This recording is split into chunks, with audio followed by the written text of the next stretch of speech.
parliamentary inquiry 2 years ago, it did not need the power to interrogate kids because it's never used it, and it's been unusual. We've forced attention on these kinds of laws that Parliament hasn't put on them for years, right? Back in 2003, when these kinds of laws were first put up, massive scrutiny, massive attention, but they became sort of normalised between now and then. But this time, there's attention on them. And part of the reason is, I think, because of what Albanese tried to do in January. In January, he pushed through the power to ban hate groups, so-called hate groups.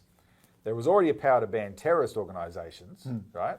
But he wanted to push it through post-Bondi to ban hate groups, and he tried to push it through in a day, right? Well, there was an initial bill that was going to try and push it through in a week, which was already extraordinary, and then he tried to push it through in a day.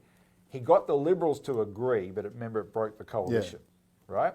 They rushed this through, and they rushed it through in the spirit of, oh, we've got to do something, right? We've just had this terrible terrorist attack. We've got to do something. But governments should not have the power to ban organisations.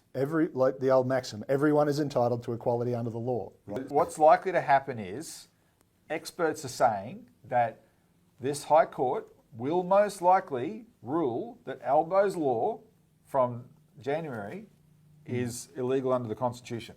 It's in breach of the Constitution's implied right to political communication and potentially a few other things. Including separation of powers. And it could be overturned. I'm going to play a video on this where, because there was this groupthink about it, very few people who wanted to be seen to be doing something after Bondi were prepared to speak out about it. But last week in the New South Wales State Parliament Upper House, a Labor MLC, Stephen Lawrence, who also happens to be a barrister, he got up and he made this statement. These laws vest extraordinary powers in a minister to ban so-called hate groups. They don't accord procedural fairness, they don't allow for merit review, and they have vague, uncertain criteria. Groups can be banned on account of non-criminal conduct engaged in by rogue informal members, and the threat of psychological harm is a basis for proscription. The need for a Human Rights Act, indeed a constitutional Bill of Rights, has never been clearer. Only a clear, express and binding legal framework that protects our fundamental rights will force parliaments to legislate mindfully of those rights and better reinforce trust between government and the governed.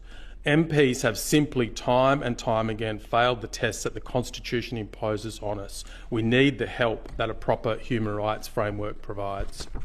Richard, what he's warning about is, this by going down this path, there's a perverse irony here.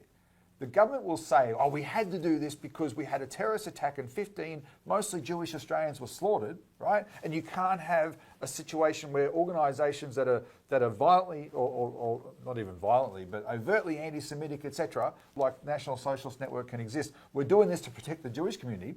They're about to give that organisation the biggest boost of all time, thanks to them going down this path of rushing through this kind of law, even though they knew, this is what's bonkers to us, they knew that the High Court in the 50s overruled Menzies from banning the Communist Party. It's established in law. What were they thinking? And this is where when there's a pile on an issue and the government has to be seen to be doing something, right? And anyone who gets in the way is denounced as somehow soft on the issue or whatever. Oh, you're soft on terrorism. No, they have led to this perverse outcome, which is so stupid, you're then tempted to think, can anyone be really that stupid?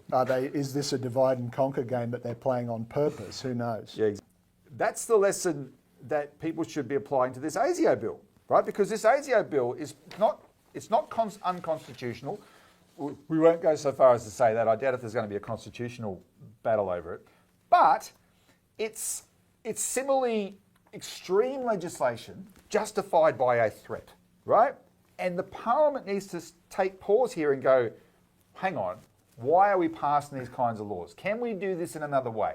Should we completely debase the principles of laws that we have, right, in the name of a threat, where we throw out the separation of powers, we throw out the respect for basic principles like you don't treat children like adults, etc., right? Does the threat justify doing that? Or should we be saying, okay, is there a different way to do it? And we would argue, well, the police are probably perfectly capable of doing this. ASIO should just play an intelligence role.